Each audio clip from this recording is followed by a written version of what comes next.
بسم اللہ الرحمن الرحیم۔ السلام علیکم۔ ایک نیک شخص شادی کے بعد اپنی بیگم کو لے کے گھر واپس آ رہا تھا۔ راستے میں ایک سمندر آ گیا۔ اس شخص نے کشتی کا بندوبست کیا۔ وہ دونوں سمندر پار کرنے لگے۔ سمندر کے درمیان جب کشتی پہنچی تو سمندر میں طوفان آ گیا۔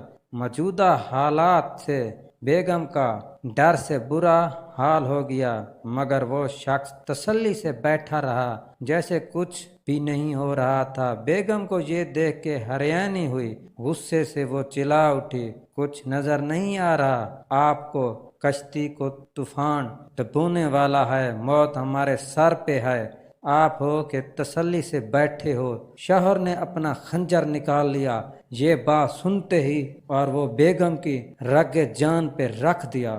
بیگم نے ہنس کر کہا، یہ کیا مذاق ہے؟ شوہر نے کہا، آپ کو ابھی بھی موت کا ڈر نہیں لگ رہا؟ کیا آپ کو نہیں لگ رہا کہ میں آپ کا سر کاٹ دوں گا؟ بیگم نے یہ سن کے کہا، لیکن آپ پہ اور آپ کے پیار پہ یقین ہے، مجھے علم ہے آپ میرے ساتھ حد سے زیادہ محبت کرتے ہو، مجھے آپ کبھی تکلیف نہیں دے سکتے۔ شوہر نے یہ سن کے جواب دیا، آپ کو جس طرح میری محبت پہ یقین ہے، مجھے اسی طرح اللہ تعالیٰ کی محبت پہ اعتماد ہے۔ طوفان بھی اللہ تعالیٰ کے ہاتھ میں ہے، اگر تو وہ چاہے اس سے ہمارا بچاؤ کر لے، اس کی مرضی ہے، کشتی ہماری ڈبو کے بھی ہماری حفاظت کر لے۔ اللہ تعالیٰ جو بھی کرتا ہے ہمارے حق میں بہتر کرتا ہے۔